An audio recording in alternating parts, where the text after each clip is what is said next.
Hey mental workers, you're listening to the Mental Work Podcast, your companion to early career psychology. I'm your host, Dr. Bronwyn Milkins, and today we're exploring a topic that's often overlooked but essential for every therapist's journey, and that is doing inner work. As therapists, we spend heaps of hours helping other people navigate their inner worlds, but how often do we turn that same lens inward? Today, we're going to be debunking some myths surrounding the idea of therapists engaging in their own inner work, why it's important, and tips for how to do it. Here to help us out is our guest, Daniela Ho Tan. Daniela, it's such a pleasure to have you back. Hi, Bron. It's so great to be back. Thanks for having me again. My pleasure. Could you please remind listeners who you are? Of course. So I'm Daniela Ho Tan. I'm a clinical psychologist, advanced schema therapist, and board-approved supervisor. And I am so happy to be here to talk about our inner work today.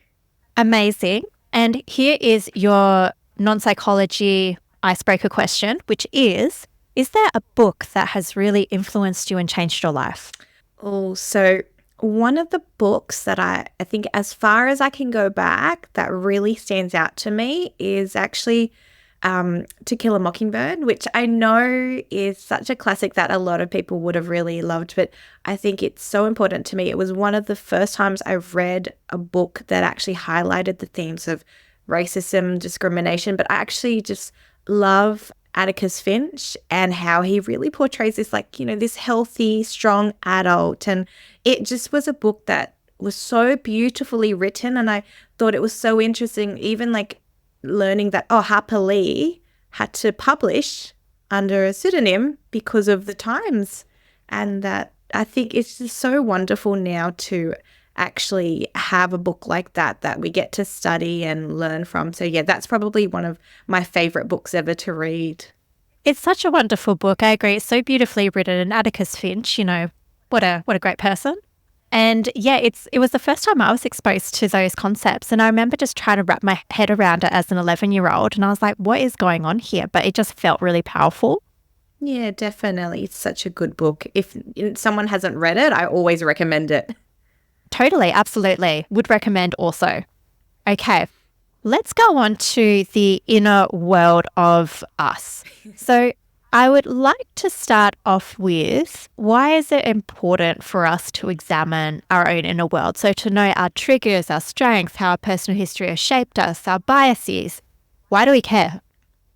I think this is so incredibly important because at the end of the day, as much as sometimes, there's the idea of, you go in as a blank slate and, be very neutral. And I agree, yes, it's important to hold a place of neutrality, but we're also humans who have our own histories, our own stuff, and we can't not be affected by our clients. So it's really important. And obviously I tend to think in terms of schemas and modes quite a lot. So I always think, there's the idea of schema chemistry, for instance, where certain clients' schemas may activate and trigger our own. So as an example, I have quite a strong self-sacrificing schema, and I find that it does get triggered quite a bit when I work with narcissistic clients or there's a bit of an entitlement schema happening. It brings quite uncomfortable feelings for me that until I started examining it, I just thought, maybe I don't like this client. Maybe I don't want to work with narcissists, but taking it to supervision, understanding it and working through it actually has helped me grow quite a lot in terms of personally, but also just professionally with the kind of clients that I can take on. So I really recommend it because it's important to understand how our earlier life experiences, the way we think, the way we respond, how it influences the way that we work. And it feeds into our deliberate practice as well. So I think there's so much value in being able to work through our own stuff. I agree. And when you frame it like that, it just makes sense. It's like we're always telling clients how important it is to know their inner world and how important it is to be aware of how they come to situations and their attitudes and their unconscious beliefs. And we're human too, so it's going to affect us as well, particularly when we come to our work with clients. Absolutely. And for instance, if you have children of your own, you might find it really hard sometimes, and you might get triggered or activated when you're working with someone who, let's say, is talking about their own experiences as a child of being abused, and especially if they're describing a situation when they were the same age as your own child. Like, there's just so much that can get triggered and activated in therapy session.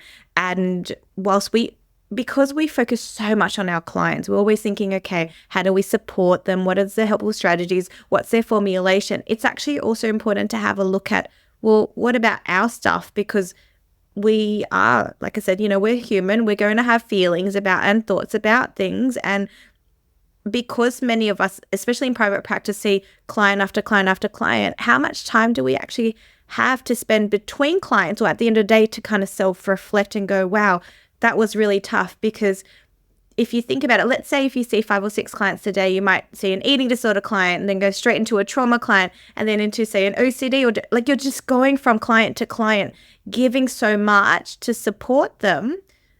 It's going to take somewhat of a toll on you. And I think also, and I think this might have been mentioned already in some of your podcast episodes, but therapists burn out, and it's so important to look after ourselves. This feeds right into that, I think. No, I agree. It's like we can be so activated and not even realize it because we're just going client to client. And I wanted to circle back to how you're mentioning parenting, because I've always thought about that with parents, that I'm thinking, I'm not a parent, but I'm thinking it must be so hard when, say, you're hearing a client who is a parent talk about their child, and then maybe you as a parent might be thinking, my child has encountered this exact situation, here's what I did. And if you're not aware of your own stuff, you might give or guide the client unconsciously even towards that solution that has worked for your child, but you might not take into account their specific situation, their preferences, and what they've already tried and what their strengths are. Like, do you find that difficult as a parent?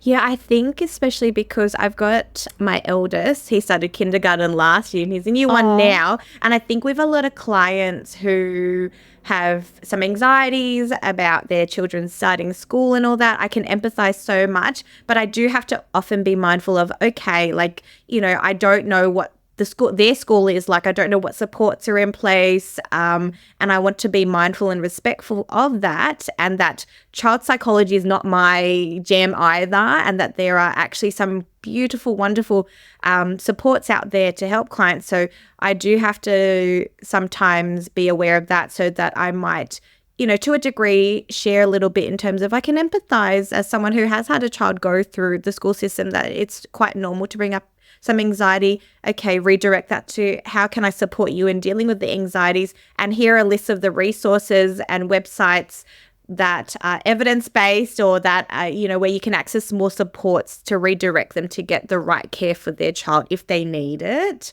But again, it's something that you have to be so conscious and reflective of, because in the act of wanting to help so much, it can be easy to kind of blur that boundary and go into more anecdotal experience, which could still be helpful, but you just want to be mindful of that. Like you said, we don't know what the situation could be for their child because the child is not our client.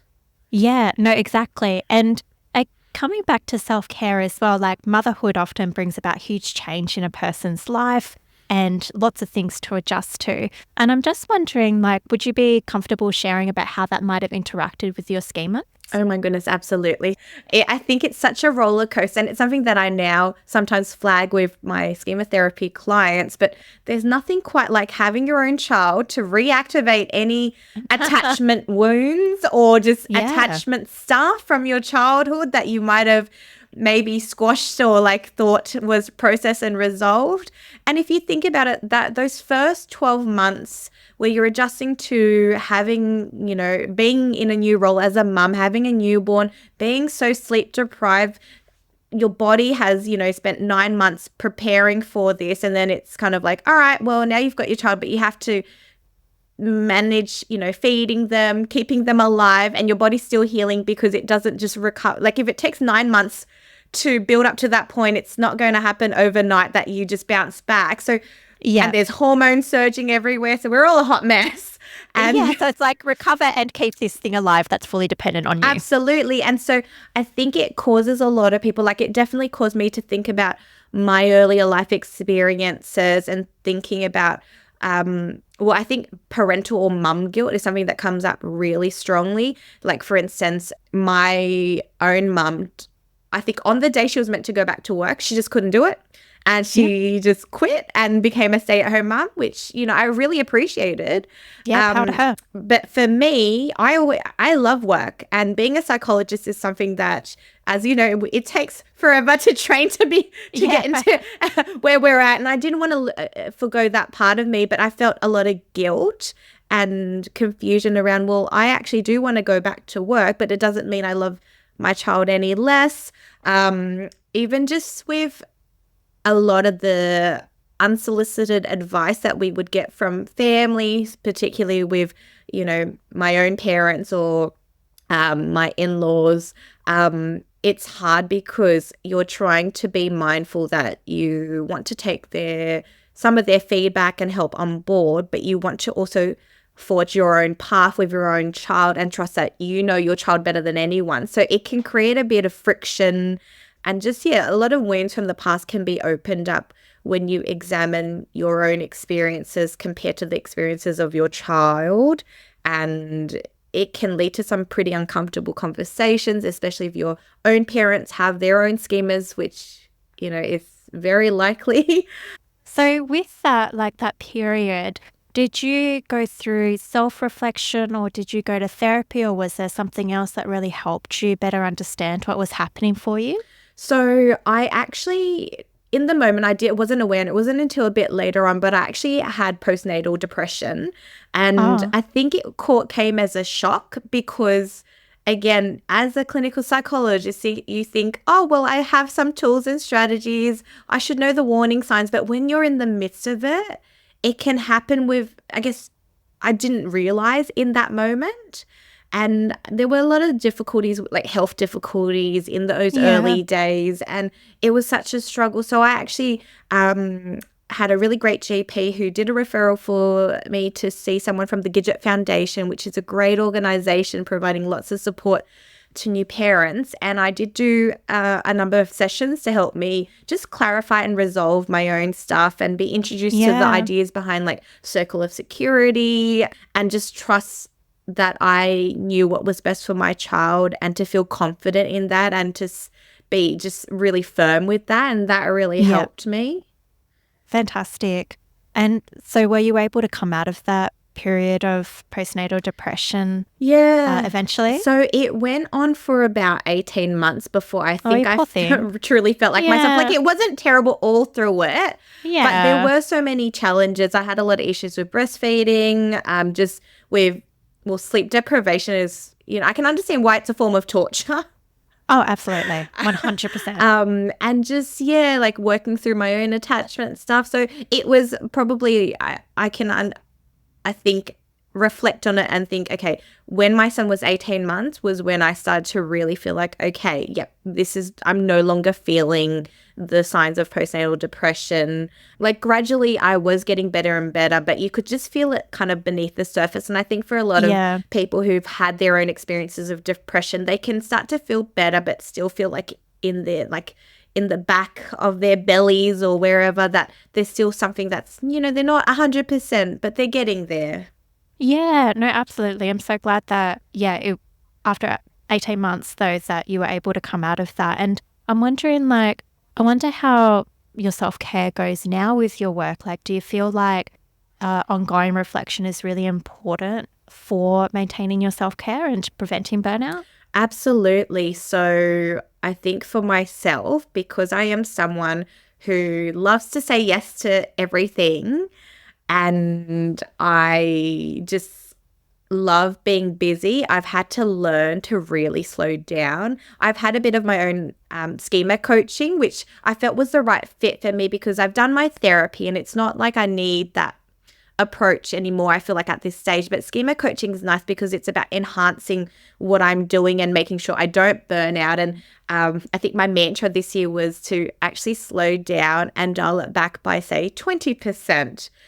because I tend to go full speed ahead and just race through things and just like I enjoy it. I think that's the thing is I actually enjoy it. I have quite a strong, like my impulsive child and happy child modes, they kind of collude, and then I just get wild ideas, and then my healthy adult sometimes gets on board with that and goes, you know what, if you plan it out, you so can do it. And I just have to make sure it's that mode versus my perfectionistic over controller that puts together a really tightly structured plan. So as you can see, I do a lot of thinking about what mode is at play today, and that's how I help keep myself accountable. Wow, that's so amazing. I feel like you just described me as well, but I don't do the thing where I'm like, oh, they're colluding. I'm just like, let me do it. It feels great. But I'm immediately seeing how useful self-reflection is, because then you don't end up like a disheveled heap on the couch, which is what can happen. I've done that. That's why I now know it. And in the last 2 years, I've really had to just force myself to go, you know what, we need to slow down.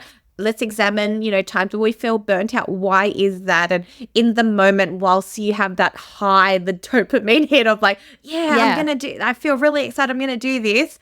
Then it's kind of balancing it out of, okay, well, what's the cost of committing to XYZ in like a week, 2 weeks? Do you actually have breaks scheduled in? So I think it's important to have some idle time. I know there's a lot of studies nowadays that say it is important to have a balance, and idle time is actually really helpful. And that's when our brains also get the opportunity to get even more creative. It's in the moments where we have time to pause that sometimes we can have new ideas. Yeah, I try to foster that these days. And then when I'm feeling bored, I'll like get grumpy and I'll be like, stupid boredom. Okay, I guess I'll be bored. I'm like, supposed to be creative right now, aren't I? Yeah, boredom. Yeah. But then it's nice. But yes, no, idle time is important. So maybe let's just summarize. I guess there's a few benefits of doing inner work.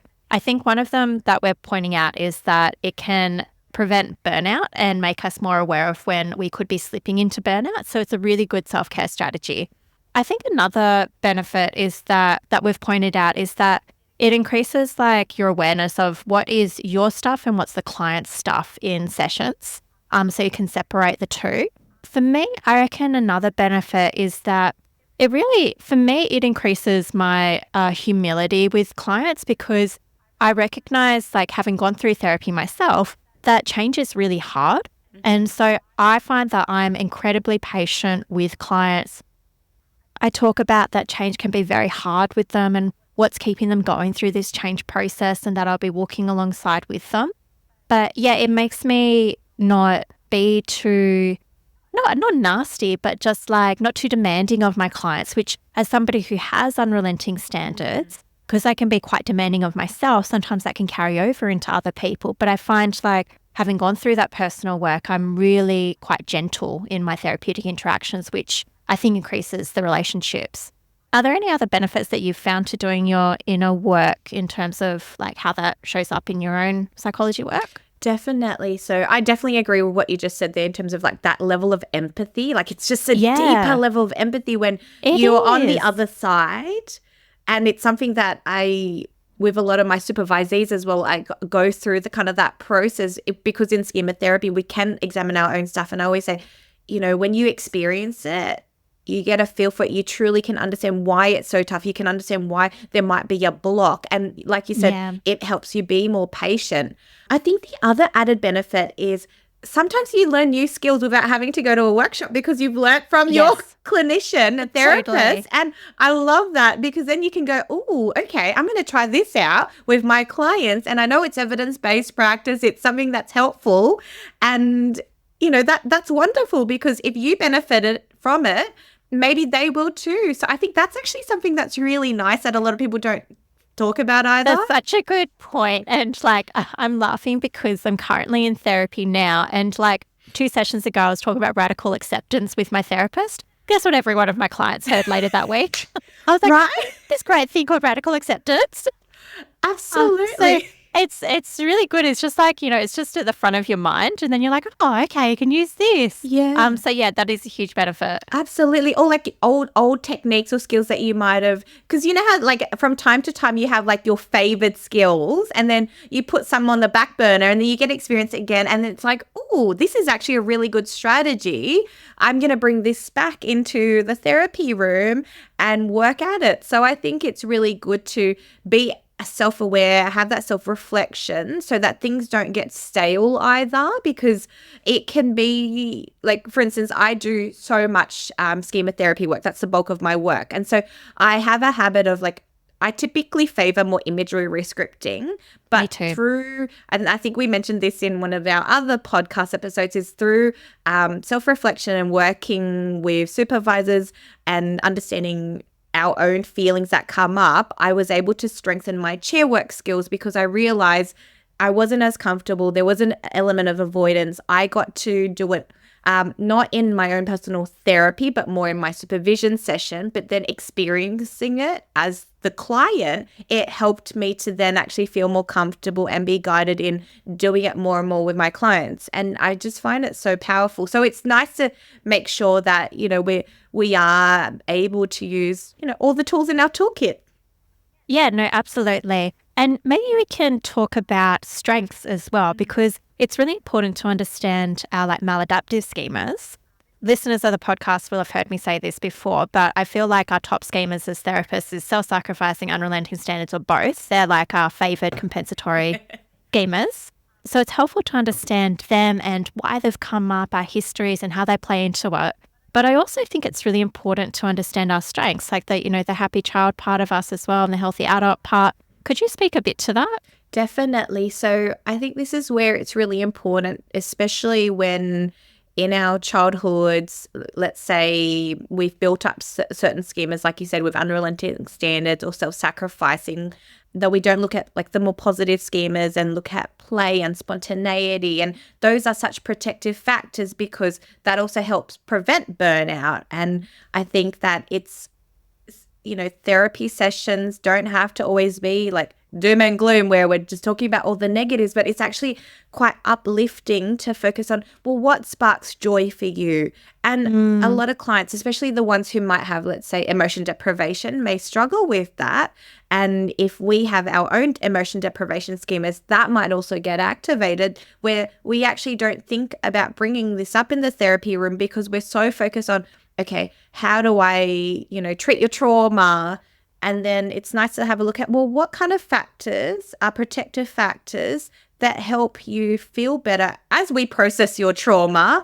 And a lot of clients will say, I feel my happiest when I'm engaging in something that just helps me be creative, for instance, or interacting with their children, or just doing something that's just for them. And I think, for my own healthy adult, being able to make time to switch off from work, where most of the time it's engaging with my friends and just doing something fun and enjoyable. I love crafting. So over the weekend, I made my son's Easter hat for the hat parade. Aww, and so it was cute. with the glue gun. And there's something quite nice. And like my mind just goes kind of blank where I'm just not thinking about anything. I'm just being present and mindful. And then I feel quite good after. So again, like in therapy, that like something like that, where we talk about how can you actually just tap into these modes where it just feels like you're present and engaged and you're happy and you're feeling free. It is actually something that it can be really hard for some clients as well as therapists. So there's a lot of, I think, strength to exploring that. I completely agree. And you mentioned earlier that sometimes we can forget, like I have emotional deprivation is my primary schema, and then the other ones are compensatory schemas. But you're right, like prior to doing my own inner work, it's like I would forget that yeah, people need to be praised. People need to be told they're doing a good job. We need to be like, have humor and play and spontaneity, and those things are really important. And it was only through doing my own inner work and checking out like what kind of reparenting messages do I need that I was able to be like, oh, maybe clients who also have these schemas may need these similar reparenting messages. And this is how we can bring that into sessions. So it highlighted to me that maybe there were some things absent from my sessions, which weren't necessarily perpetuating like an emotion deprivation schema, but it's like they were just missing from the schema healing. Absolutely. I think it's something that even for myself, like it wasn't in more recent years where I would bring it up and actually ask more questions around, well, what do you do for, I think a lot of the time people think self-care, oh, I need to have a break, I need to have a rest. But I differentiate self-care from like play and just, things that you can do for joy and there's something about, I love the happy child mode. It's something that I struggled with. And I think it's because as well as like some of the core messages that a lot of us get when we're younger, and I can understand why, because it's probably part of limit setting by parents, but it's kind of like, oh, you have to finish all your work before you're allowed to play. Yes. And then as adults, I don't know about you, Bron, but my list of life admin is like never ending. If I waited so long until that list finished, I don't know what would happen. Well, you'd never play. I'd never play. So it's almost like you have to re-script that message for yourself as an adult and see it as not so black and white and go, you know what? In order to keep going, we need the play inserted in throughout that so that we can actually keep going. And it's the same as, whether you're a clinician or whether you're a client, this is quite a universal message, I think. Yeah, no, absolutely. And I guess if you don't re-script that message, we may be unknowingly passing that on to our clients. So we may be like, yeah, so you do need to work before you can play. Whereas if we have a look at our own stuff there, we can be like, no, the playing helps us to work. And playing just makes things nicer. So it's much better. I also love the happy child because for me, I work with a lot of neurodivergent clients, like particularly ADHDers.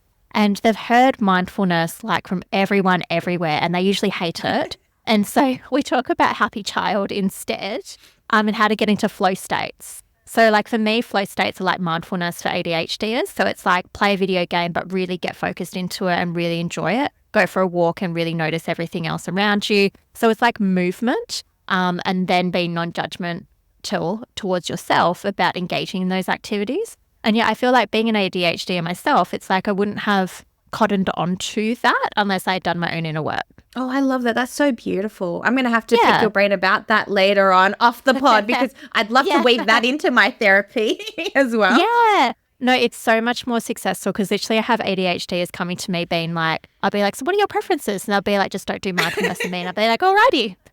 Do you know what? I struggle with mindfulness myself. So, and I've always thought, I relate a lot to my ADHD clients. So, I think there's a bit of neurodiversity in all of us. And I love just working very creatively, which is what I can hear from the way you're working is, thinking outside of the box and making it work for yourself, making it work for your clients. Yeah. Yeah. And so it really helps to be neurodiversity affirming because you're not trying to squeeze them into like the research, which is like, you should do mindfulness 20 minutes a day and you should, chew each bite and swirl it around your mouth and really enjoy the aromas and sensation of that food, each bite, which just like bores the shit out of ADHD clients. I'd like to mindfully acknowledge I could do that, but also I would like to mindfully not do that. I would like to mindfully decline. Yes. And so, like accepting that, okay, there's different strokes, different folks. And so we can all do things that make sense for us and we can bring that non-judgment to it has been wonderful. And I love activating happy child as part of that. Because, quite often neurodivergent folks have been told that the happy part of themselves are not good and that they need to be different. So, it's also like really reaffirming and validating. And I really love it. Oh, I think that's so beautiful and how lucky your clients are. Oh, I hope so. Okay, so I wanted to talk about a few myths around doing inner work. Mm-hmm. Is that all right? Yeah, of course. And then we can go into like any challenges that people may face in going through their own inner work and any techniques or tips that we have. But there is an episode that we've done earlier on the podcast, which is called Therapists and Therapy. It's one of my favorite episodes. We go through a few of these myths in that episode, but I just wanted to bring them up here as well. So there's a myth that therapists who engage in inner work are emotionally unstable or unfit to practice. So if you go to therapy, if you want to examine your own stuff, then you must be doing really bad. My goodness, I hope that's not the case. I so disagree with that, because I think if you think about it, if you're willing to do the work, it shows that you're motivated to make sure that you're actually well and stable. It's the people who potentially are in denial that there's challenges that's actually quite a concern. So I think it's actually such a strength. It's showing that, hey, I care enough about myself that I feel that I want to do things that might be preventative, or that I want to be in a better space and learn techniques and strategies so that I can manage stresses in life as they come up. It takes a lot of vulnerability and courage for anyone, clients and therapists, to be in therapy. And I think it's something that should be encouraged, because we all deserve help and care. And if we can't practice what we preach, then are we in the position to do what we do? 100%. I couldn't agree more. And maybe this is a good time to bring up as well that in some countries, doing your own therapy is actually mandatory as part of the training program. So it's not like a matter of you only go to therapy when you need to do inner work. It's like you need to do inner work from the start. So I know in some psychoanalytic programs in Germany, for example, it's part of the program. I know in some college programs in the US, it's part of the program as well. And they have to have like a few hundred hours of mandatory personal therapy. Wow. Yeah, so that really shows that they believe that this enhances client outcomes, it enhances therapist effectiveness and our own self-care as well. So much so that it's compulsory. That is so interesting. And I'm just trying to imagine if we did that here in Australia, how that would actually just change everything potentially.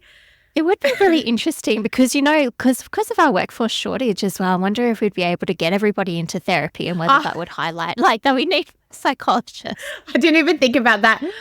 I mean, that would be, imagine if that was a really cool study where some universities for their programs will just run, an RCT and have some students who go through, I don't know, maybe not hundreds, because like you said, there's a shortage, like a certain amount of hours, and compare across the groups. Wow, that'd be so interesting. There's an idea for listeners. Anyone else want to do some research? That's a good one. Yeah. But I think it's good because it's literally like it's kind of like that. I think I've mentioned before in the podcast, one of the reflective practices and workshops is schema therapy inside out, where you go through all your own stuff. But this is like schema therapy, or just therapy inside out on steroids across in certain countries where, they go through the full extent and process. I have so many curious thoughts about how that actually works. So if there are any, German listeners who have studied over there, I'd love to know and share the insights of what it's like. Me too, actually. I've never met anybody who had to go through a compulsory therapy thing, but I'd be really interested in how they perceived that helped with their practice. Yeah. Okay. Another myth is that inner work is irrelevant for therapists who prioritize evidence-based practices. So if you're just doing evidence-based interventions, then you don't need to do inner work. All good. If you're a robot, then I'd say that's fine. But I think it's almost impossible to not get triggered or activated in some way, even if you're doing evidence-based practice. And so I think it's so important to be aware. You may not choose to end up in a therapy setting and do your own, structured therapy with another psychologist, for instance, but I still think there's so much value in being able to have that time to self-reflect. And for some people, they want to do that inner work at their own time and pacing. I know there's a big movement of a lot of mental health workers who enjoy doing journaling as well and do it in a very structured way of like that deliberate self-practice. I certainly have some workbooks that I like to look at that are, again, more schema-oriented, but help me to think about the way that I do the work with my clients, how I can continue to upskill and better support them, better support myself. So I'd say it's great to do evidence-based practice because, that's really needed. But it's still just as important to do our own inner work, whether it be with a clinician or on our own, to be able to be aware of how dynamics are being shaped in the therapy room because of how important the therapist-client alliance is. Yeah, I echo that 100%. Like for me, what I did was I did this really good online CBT course. I can't remember, it was like PsychWire, that's it. So I did this PsychWire course. It was taught by Judith Beck. So, one of the bigwigs in CBT. And I was a CBT therapist. I used ACT as well, but I would say for the first 2 years that I was a psych, I was very strictly CBT or ACT. And in doing CBT, the courses did not go through at all how to identify dynamics that were happening in the room with clients. They emphasized that therapeutic alliance was important, but it was only important insofar as have you got a good working alliance where you can work well together? But it didn't encourage you to have a look at the dynamics. And I feel like on reflection, that was a massive disservice both to me and to my clients. Because now that I know schema therapy, I'm constantly thinking to myself, are we reenacting a dynamic that has been present in this client's history and that has been problematic for them? Or are we contributing to a new dynamic which is healing and helpful for them? Absolutely. And it's only through doing schema and the best supervision I've gotten so far has also been psychoanalytic psychotherapy supervision, which had a look at transference and countertransference, that I feel like it's really I've gone from a level 1 to a level 3 sort of thing, and how I think about relationships in the room. So it's even though I was prioritizing evidence-based practices, I feel like I was missing this whole aspect of therapy in the relationships, which now I really prioritize. So it's if clients said stuff to me and they were for example, they were telling me something that seemed inconsequential to me to therapy, maybe they had an argument with their partner or something, I'd be yeah, that's cool. But now when I have a look at that, I'm what is this client trying to tell me? What's the meaning here? How do they want me to respond? What am I feeling pulled into responding? If I say this, is that going to be a healing response to them, or is that feeding into something that they expected from me? Maybe they didn't expect validation from bringing that up in the therapy room. So it's just got a whole new level. Sorry, that was a bit of a rant. No, but as you were saying that, I was just thinking, because I agree with you so much about evidence-based practice from a very strictly CBT framework. For instance, as you were saying that, I was thinking a lot about, so I've done some supervision around somatic experiencing, and in CBT, cool. We talk about physiological symptoms more as anxiety, this is what a panic attack is, and, understanding the body, but we don't really talk about somatic experiences the way that the body holds the symptoms. And I think it wasn't until I read The Body Keeps Score, which is a very popular book. Yeah. that I had some supervision where my supervisor was actually asking me, well, what did you feel in your body? Because I'm often someone who's just in their head too much, and I have way too many thoughts, and I get those racing thoughts. But let's tune into the body. And in learning how to do that, I've started doing it so much more with my clients, and I've learned so many people are really out of touch with their bodies, and then they don't know how to respond when their bodies get activated, but their minds, they're oh, it's fine. They've detached off from certain things, or they've tried to squash it, but their body's trying to release these symptoms. And I think, traditional CBT doesn't really help to what do you do with that, right? It's no, okay, do some nothing. More breathing, which is all great and well, but how do we actually understand what the body's trying to say? And just even with positioning, the way that I do a lot of the mode work in schema is actually identifying the physiological states that accompany each mode and how it feels in the body and the movement. And I think that's just really, for me, supercharged my therapy skills. Again, it's something that you have to go through and learn to be able to also relay back. Yeah, I literally remember when a therapist first asked me how does that feel in your body? And I was what's this stupid question? What do you mean? It feels uncomfortable, or it feels my body feels the way it feels. Yeah, but it's literally over the past few weeks I've been experiencing some stress, and I think to myself, the body really does keep the fucking score. And I'm like, it really does. Yeah. And it helps you understand why people might engage in some behaviors to self-soothe and numb off, right? Like how they might drink and do things because they're trying to escape that feeling and put a Band-Aid on it. But your body's going to allow that maybe to happen for a little bit, but it's going to keep coming back with a vengeance. It is. So yeah, I love body approaches now. And yeah, and sounds like that's something that you had to go through to recognize. Definitely. And now it's the question that comes up all the time. Like, and just noticing the way that people hold their bodies. And then totally. Now, well, I guess the thing is, because we're doing so much more telehealth and on Zoom, we can see ourselves. Whereas when we're in a therapy, like a in-person session, you can't see yourself, right? So now I'm more conscious as well as how my body, because I think there's a lot of studies that look at even like mirroring. And if you can actually tense up, the other person is likely to also tense up. So now I'm more conscious of how I appear on the Zoom screen. Yeah, no, me too. Absolutely. No, that's so interesting. Okay, last myth that I have is inner work is a solitary endeavor that therapists must navigate alone. So what do you think of this one? Well, I disagree, and that's because when I did the Schema Therapy Inside Out workshop, we were in a group and it was so powerful to just have everyone work and to support each other.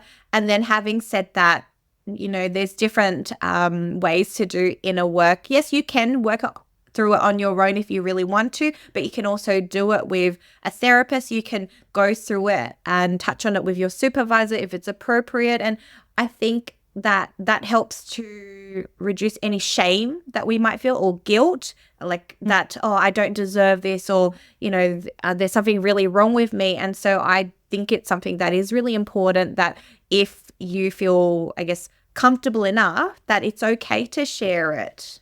Yeah, no, I agree. And I really wanted to bring up this myth because I wanted to hear that response from you and just add to that, yeah, I don't believe that this is something we need to navigate alone. I don't believe it's shameful to look at your own inner stuff. I believe it's essential.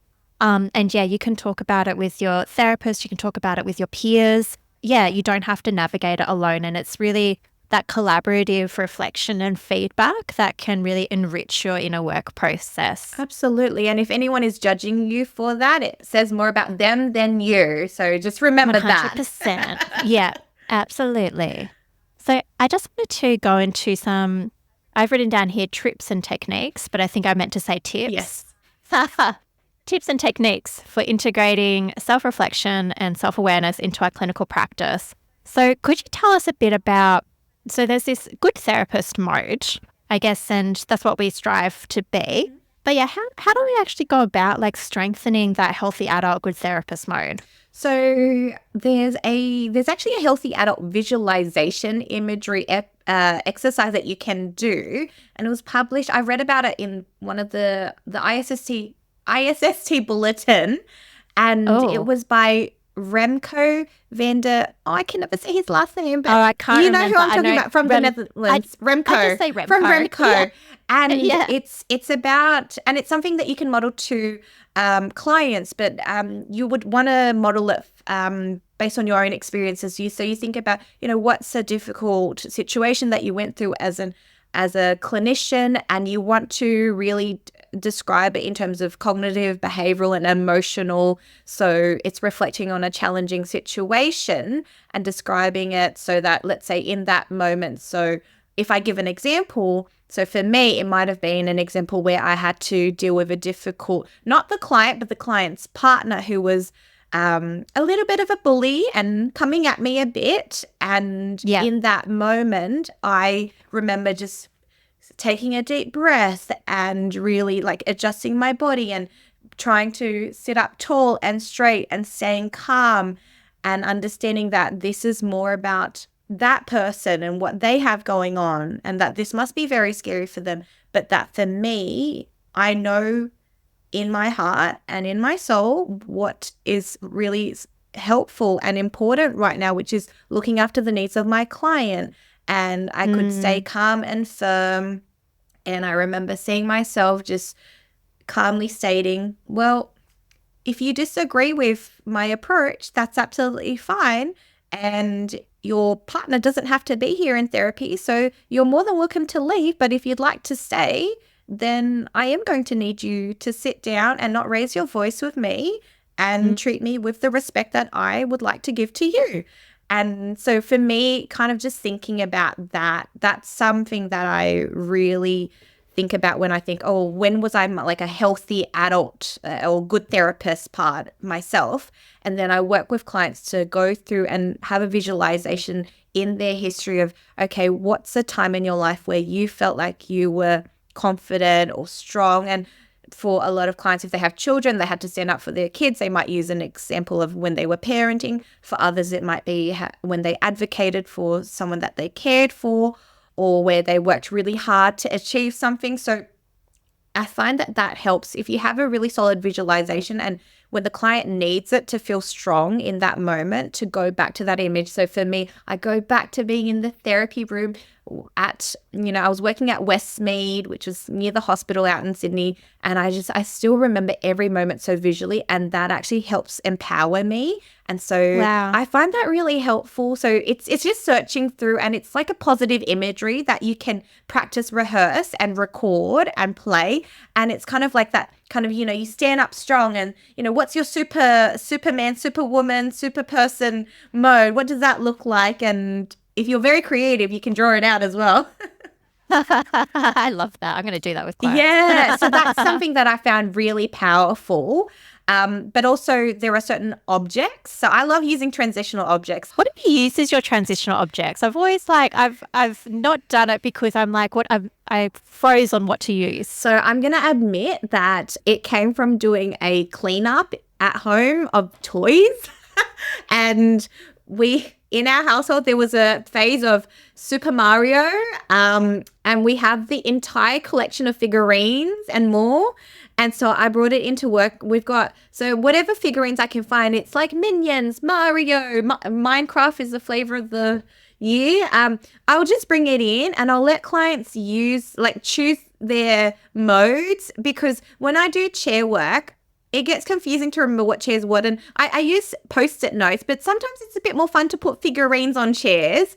And then I let the client take the healthy adult figurine with them, and they keep it in their little pockets, and they take it with them. That's so adorable. And it's fun, and it's, having figurines is also very, it could be very normal, because I know a lot of clinicians use like stones or rocks, or I thought it as reducing landfill by taking these things from the playroom to the office. Reuse, recycle. I love it. Sustainable. Yeah. So, and I know some clinicians use like ducks. Like I know Nadine has duck therapy, and I think, it's like get creative, or, things that the client have a lot of meaning to clients. So some clients really connect to certain animals or colors. So you can be as creative as you want, but it helps to have that something physical to hold on to, and then they bring it into therapy. They keep it safe. Some of my clients will take a photo to send me to show where that figurine lives. So some clients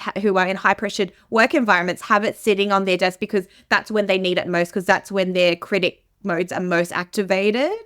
Yeah. That's so cool. And I love that. Thank you for sharing that with us, the visualization. That's really powerful. And I always think what's good for clients is usually good for us as well. So us having a figurine, us having a healthy adult figure to draw on. So sometimes I'll get clients to use a magic phone that they can call their wise, nurturing, healthy adult, and they can draw on them in moments when they're really stressed as well. And I think that that's good for us as well. Another thing that I do, my own visualization that I use, which I got from Scott Kellogg, who's a schemer. He's big on chair work. Love Scott.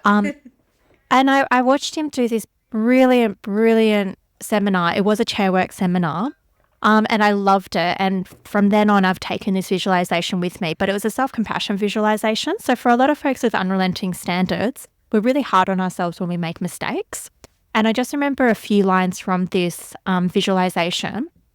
But pretty much it's talking to yourself as though you're in the chair and being like, I know everything about you. I see that you've made a mistake, but I also see the kindness and compassion that you give to everyone. I know everything about you. I know the love that you give to people. I know everything about you. I see the times where you feel like you've stuffed up, where you've made things worse, but I also see the times that you've cried and that you've made amends. I know everything about you. I see you and I love you. It was such a beautiful imagery. And then like later on in the imagery, he goes like, you are a person. Every single person on this earth makes mistakes. You are a human too. There are billions of people on this earth. Everyone makes mistakes. I still love you and I still support you. So like I say a lot of those messages to myself, and I just think it's so beautiful. And like, yeah, so for my own good therapist mode, it's really like being compassionate with myself. If I feel like something hasn't landed right with a client, or I've done something that like, oh, I wish I'd done that differently, it's having that self-compassion practice really helps me tap back into that healthy adult good therapist. Oh, that gave me goosebumps. And I could feel it pulling on my heartstrings. And like, I'm just thinking, oh my gosh, I've only done like a brief seminar of Scott's, and I'm really, really hoping he comes back with Amanda Garcia Torres to Australia. Oh, she's amazing. She was in that. She was in that webinar. They're incredible. So I'm hoping they come back next year. But yeah, I just think that's such a good idea. And I think he had mentioned that everything was crammed in because the 4 dialogues, like they was all crammed into one day. So I remember my brain racing. But as you were saying, I think I remember him doing that. And so thank you, because now guess what I'm going to do this week? Everyone, self-compassion again. Yeah, it's a great one. I actually like went back and like rewound the webinar several times so I could type out the script so I could make sure that I use it. So yeah, I think finding something that really like, and you know, I only knew that that was effective for me from knowing my schemas and from knowing that that's the kind of stuff that I really need to hear for myself. Definitely. That's so powerful. Yeah. Okay. Another question before we wrap up is, this is something that I struggle with, so I'm curious to hear your answer to this. But how do you integrate ongoing self-reflection into your professional development as a therapist? Because for me, like, there is so much admin work. There is so much like stuff I need to do, like treatment planning, review treatment planning, like learning new things that I can share with clients. Like, how do you fit in self-reflection on top of this? So I think I keep myself accountable for it.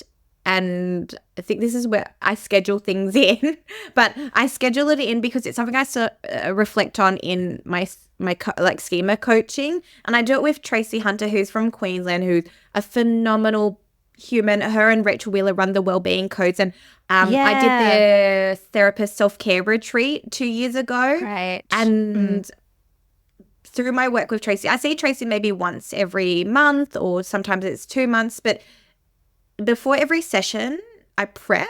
I actually write down my reflections. She got me to write down my mantra for the year, which was very much around slowing down. So I think from week to week, at the end of each week as well, I just find that I'll naturally drift into just thinking about, what was my week like? It's because it's something that I talk about with my kids or with my husband. It's like, okay, well, what's our takeaway message from this week? I'm trying to help kind of balance out of, okay, well, what were the areas that were challenging? What are the areas that we were really proud of? So that, okay, how do we overcome these challenges if they come up next week or the week after? And this is me trying to do all that emotional coaching and praying that my kids don't develop, any maladaptive schemas. Yeah. But I find that in that process, I have to model it. So in our conversations from time to time, and look, there are weeks where it's so busy that we don't get to it.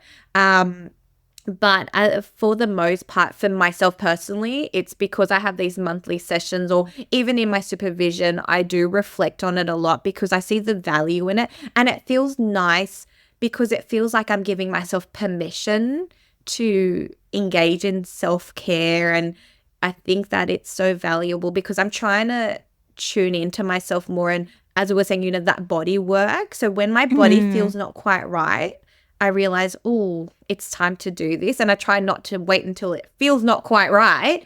So yeah, that's how I do it. I think it's kind of woven in because of my own experiences and history and having gone through various periods of stress and burnout, that now it's just it's kind of like you go to the gym for your physical, it's like mental exercise, I guess. It totally is. Yeah, you got to do it. Yeah, absolutely. Yeah. Great. Thank you so much, Daniela. And what's the biggest takeaway you hope listeners will learn from our conversation today? I think the biggest takeaway is that I hope that they feel no shame or guilt in examining your own stuff, that you deserve to have that yes, there will be always numerous reasons why you can put it off or not do it, but it's so valuable. It's so important. It doesn't have to be as big as your brain might make it into. Like, you can start small. You can start with your own kind of just general self-reflection. There's plenty of therapy books out there. There's a lot of even podcast episodes you can listen to that help you get the ball rolling. There's, group supervision formats that address that. There's a lot of ways where you can, if you want to dip your toe in the water, just start really slow and give yourself that permission. Allow yourself to explore and see that, you are just as deserving as anyone else to get that care and support. Yeah, I don't have anything to add to that. I thought that was beautiful. So, Daniela, if listeners want to learn more about you or get in touch, where can they find you? So I have 2 websites that they can probably look me up on. So one is my private practice, Mind Wealth Psychology. So that's, I think you'll share the link on your site, Yeah, so I won't spell it all out. Yeah. And then Project Horizon, which is my culturally responsive little passion project. And in August, I'll actually be helping co-facilitate the Schema Therapy Inside Out training with Ruth Holt and Rita Yunan in Palm Cove, which is, I'd like to add, voted one of the best beaches in the world. So that's a selling point. Up in Cairns. Really? Yeah. Wow. When is it? 30 to 31st of August. So if anyone needs a tropical getaway and a good background to doing some reflective practice in a safe environment, please come meet us up in Palm Cove for some, you go do your reflections, then go chill out by the pool, by the beach, and, have a drink, have a good sleep in the morning. Sounds beautiful. Oh my gosh. I'll put those links in the show notes. And thank you so much, Daniela, for coming on the podcast. It's been such a pleasure to have you, and thank you for your vulnerability and sharing your experiences with us. So I really appreciate it, and I'm sure listeners do too. Thanks, Bron. Thanks for having me. It's always so fun, and it's always, so enjoyable having a chat. So I hope listeners enjoyed this episode. Me too. I think they will. And as always, thank you, listeners, for listening. If you're loving the show and don't want to miss an episode, do press follow on your podcast listening app, because then the shows just drop into your subscription. So they're always there and you always have the next episode. And if you love the podcast, do leave us a 5-star review. It really does help other people find the podcast. Okay, so that's a wrap. Thanks for listening to Mental Work. I hope you have a good one. I'll catch you next time. Bye.